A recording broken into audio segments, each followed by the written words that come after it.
What's up, everybody? So, fascinating comments from Guy Podjarny in his conversation with Harry Stebbings on the 20 VC podcast. Number one, remember, enterprise AI adoption is people, process, and technology.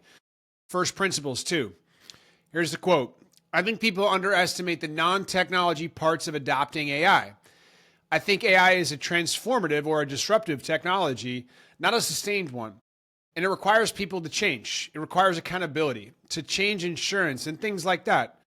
When you think about AI solutions as a whole, I think in a kind of broader mental framework, the solutions that are easiest to operate now are the ones that really don't require any change in how you work today. And they just provide you with some magic. And they don't really need you to trust the result. They just need to work often enough. I think everybody's very focused on the short-term gain, on these kinds of low friction, just optimize my existing workflow. And people are really not imaginative enough. They're not trying to think about, if I stop and think about this in my first principles, which things just shouldn't be here in the first place. I wish I would see more of those. Number two, the implications of producing more software faster are significant. AKA, imagine an unlimited workforce. And I do think we will produce more software than ever.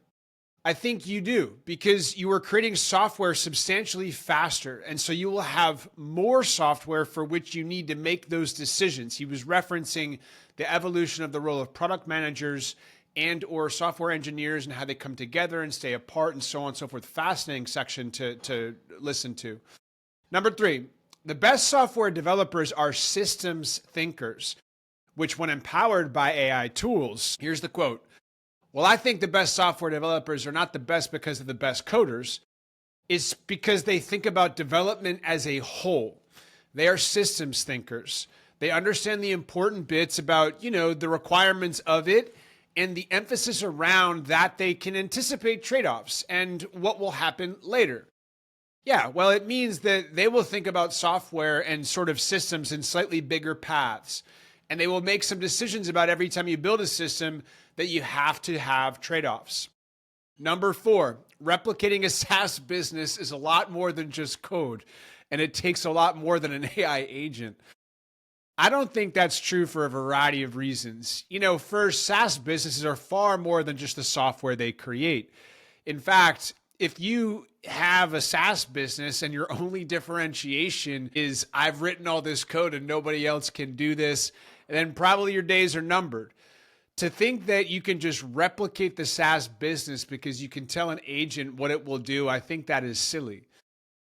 Link to the interview below, along with a tremendous blog post Guy wrote describing his mental model, which plots AI offerings across two dimensions, change and trust, about 2 months ago, that I think is absolutely worth checking out too, which is the first piece of content associated with some of the topics he talked about with Harry that I saw, and he's been on my radar 110% since. Anyhow, have a great day. Talk soon.